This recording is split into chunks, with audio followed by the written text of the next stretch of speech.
Cinema जगत में तमाम लोग अपने अभिनय के दम पर दर्शकों के दिलों में राज करने का सपना लिए आते हैं। कुछ लोगों का सितारा बुलंद होता है तो कई गुमनामी की सुरंग में कहीं गुम हो जाते हैं। आज हम जिस अभिनेता की बात करने जा रहे हैं उनके साथ भी कुछ ऐसा ही हुआ। आज हम बात कर रहे हैं हिंदी सिनेमा में कदम रखने वाले अभिनेता विजेंद्र घाटगे के बारे में। विजेंद्र घाटगे ने कई फिल्मों में काम किया है और अपने अभिनय का लोहा मनवाया। कभी विजेंद्र लाला वृषभान बनकर मशहूर हुए तो इसी के साथ कभी ऐश्वर्या रॉय के ऑन स्क्रीन पति किरदार के रूप में दिखे, लेकिन कभी किसी ने सोचा नहीं होगा कि ये अभिनेता एक दिन गुम हो जाएगा। आज हम आपको विजेंद्र घाटगे से जुड़ी कुछ खास बातें बताने जा रहे हैं और बताएंगे कि आजकल वो कहाँ हैं। साल था साल 1976 का और फिल्म रिलीज हुई चितचोर। अमोल पालेकर और जरीना वहाब स्टारर इस फिल्म ने बॉक्स ऑफिस पर खूब धूम मचा दी। एक्शन फिल्मों के इस दौर में सपाट चेहरे वाले हीरो अमोल पालेकर की इस फिल्म को खूब पसंद किया गया। इस फिल्म में सेकंड लीड में नजर आए अभिनेता विजेंद्र घाटगे पर भी लोगों की नजर पड़ी। अपनी लाजवाब खूबसूरती और फौजी की तरह कदकाठी वाले अभिनेता विजेंद्र घाटगे के लिए ये फिल्म ऐसी गलती बनी जिसकी कीमत ये सारी उम्र चुकाते रहे। विजेंद्र घाटगे मराठा साम्राज्य के जागीरदार की बेटी थी। इसके बाद भी उन्होंने फिल्मों में अपना करियर बनाने का फैसला लिया, लेकिन सब कुछ होते हुए भी विजेंद्र सुपरस्टार नहीं बन पाए। इंदौर के शाही घराने से आने वाले विजेंद्र के पिता फतेह सिंह राउत दत्ता जी राजे घाट के मराठा साम्राज्य के जागीरदार थे। वे कागल का जिम्मा संभालते थे। विजेंद्र की मां सीता देवी इंदौर के महाराजा तुकोजी होलकर की बेटी थी। शाही खानदान और नौकरों से भरी पूरी संख्या में बले पड़े विजेंद्र ने अपने परिवार का व्यापार छोड़ एक्टिंग और मॉडलिंग में अपना करियर बनाने का फैसला लिया। बचपन में क्यूट और जवानी में अपने लुक से कहर ढाने वाले विजेंद्र ने अपनी स्कूलिंग इंदौर से पूरी की और मॉडलिंग की दुनिया में कूद पड़े।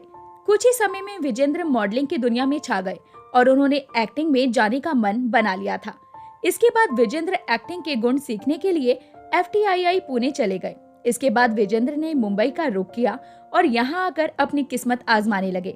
मुंबई पहुंचे विजेंद्र घाटगे ने आते ही अभिनय की दुनिया में पैर जमाने की जदोजहद शुरू कर दी। शाही खानदान का वारिस लगातार अपना वजूद खोजता रहा। हालांकि साल 1975 में आई शत्रुघ्न सिन्हा स्टारर फिल्म अनोखा में विजेंद्र को छोटा किरदार मिल गया। हालांकि ये फिल्म विजेंद्र को कोई खास पहचान नहीं दिला पाई। इसके बाद अगले साल 1976 में फिल्म मेकर बासु चटर्जी की नजर उन पर पड़ी। बासु ने विजेंद्र को अपनी फिल्म चितचोर में उन्हें सेकंड लीड रोल ऑफर कर दिया। बासु के साथ काम करने के लालच में विजेंद्र ने अपने करियर की सबसे बड़ी भूल कर दी। विजेंद्र ने सेकंड लीड रोल का किरदार किया और फिल्म भी बॉक्स ऑफिस पर हिट हुई। अमोल पालेकर और जरीना वहाब स्टारर ये फिल्म विजेंद्र के जीवन की सबसे बड़ी गलती साबित हुई। इसके बाद विजेंद्र एक्टर के नाम पर फेमस हो गए। इसके बाद विजेंद्र को फिल्मों की तो बहुत ऑफर आने लगे, लेकिन उन्हें लीड रोल नहीं मिला। विजेंद्र की छवि साइड अभिनेता की ही हो गई। इस छवि को सुधारने के लिए विजेंद्र ने कई प्रयास भी किए और कुछ फिल्मों में लीड रोल भी किए, लेकिन उनकी किस्मत ने उनका साथ नहीं दिया। 80 के दशक तक विजेंद्र घाटगे ने फिल्मों में काम किया और फिर साल 1986 में टीवी की ओर रुख कर लिया। उसी साल उन्हें रमेश सिप्पी ने बुनियाद टीवी सीरियल का ऑफर दिया। इस धारावाहिक में विजेंद्र घाटगे को लाला वृषभान के किरदार के लिए घर घर पहचान मिल चुकी थी। बुनियाद के बाद तो विजेंद्र घाटगे ने स्टारडम की ओर नई ऊंचाइयां भी छुई और उसी दौर में उन्हें BR चोपड़ा की महाभारत में भीष्म पितामह का रोल ऑफर हुआ, लेकिन विजेंद्र ने इस किरदार को रिजेक्ट कर दिया तो ये मुकेश खन्ना को मिल गया और आज उन्हें सब भीष्म पितामह के नाम से जानते हैं। भीष्म का ये रोल मना करने के पीछे वजह बताई जाती है कि पर्दे पर बूढ़ा दिखना। विजेंद्र इस वजह से ही भीष्म का रोल नहीं करना चाहते थे। भीष्म का रोल मना करने के बाद विजेंद्र ने रामानंद सागर के हिट सीरियल विक्रम और वेताल का ऑफर स्वीकार कर लिया। फिल्मों में विजेंद्र घाटगे साल 2011 तक सक्रिय रहे और इसके बाद उन्होंने फिल्मों की दुनिया से दूरी बना ली। हालांकि उन्होंने एक्टिंग क्यों छोड़ी ये किसी को नहीं पता। कागल राशि घराने से ताल्लुक रखने वाले विजेंद्र घाटगे अब इंदौर में हैं। वो इंदौर को स्वच्छ रखने में अहम भूमिका निभा रहे हैं। उनका विवाह अवंतिका घाटगे से हुआ, जो पहले इंदौर के डेली कॉलेज में ललित कला विभाग की प्रमुख के रूप में कार्यरत थी, और उनकी एक बेटी उमिका घाटगे है जो डेली कॉलेज में पढ़ती थी और एक स्वतंत्र सामग्री लेखिका है।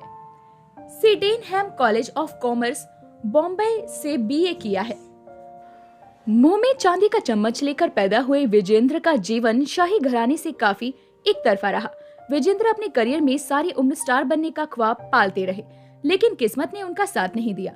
लंबे समय के बाद विजेंद्र ने फिल्मों में विलन के किरदार करने शुरू कर दिए। इन किरदारों में भी विजेंद्र ने काफी वाहवाही बटोरी, लेकिन एक बार फिर बुरी किस्मत ने उनके सपनों को धक्का पहुंचाया। बॉलीवुड के करीब 124 फिल्मों में अपने अभिनय की छाप छोड़ने वाले विजेंद्र के करियर में एक ऐसा समय भी आया जब वे पूरी तरह टूट गए थे। साल 1985 एयर इंडिया कनिष्का विमान 329 यात्रियों में बिठाकर पेरिस के लिए उड़ा था। ये जहाज रास्ते में ही आतंकी हमले की भेंट चढ़ गया और सूटकेस में रखा बम फट गया। इसी प्लेन में विजेंद्र की बहन संगीता गडगे क्रू मेंबर के रूप में मौजूद थी। अपनी छोटी बहन पर जान छिड़कने वाले विजेंद्र ने जब उनकी मौत की खबर सुनी तो वो बिल्कुल टूट गए। इस बारे में साल 2017 में एक इंटरव्यू में विजेंद्र बताते हैं कि वो भयानक दिन में जीते जी मैं कभी नहीं भूल सकता। मेरे दोस्त ने मुझे इस हादसे की फोन पर जानकारी दी थी। थोड़ी ही देर बाद मेरी बहन की खबर आ गई। मैं इस खबर से बुरी तरह से टूट गया था, लेकिन उससे भी बड़ी परेशानी इस बात की जानकारी माता पिता को देना था। मैंने फोन पर उन्हें इसकी जानकारी दी और इसी समय मेरी छाती फटी जा रही थी। विजेंद्र ने अपने करियर में 124 से ज्यादा फिल्में की है। साल 2002 में आई फिल्म देवदास में भी विजेंद्र ने ऐश्वर्या राय के पति का किरदार निभाया था। विजेंद्र ने भारतीय सिनेमा की कई शानदार फिल्मों में काम किया है और अपना उम्दा प्रदर्शन भी दिया है। तो दोस्तों, विजेंद्र को तो हम हमेशा उनकी एक्टिंग के लिए जानते रहेंगे। लेकिन अभी के लिए तो दोस्तों बस इतना ही। मिलते हैं आपसे अगली वीडियो में, तब तक अपना ध्यान रखिए। Bye bye.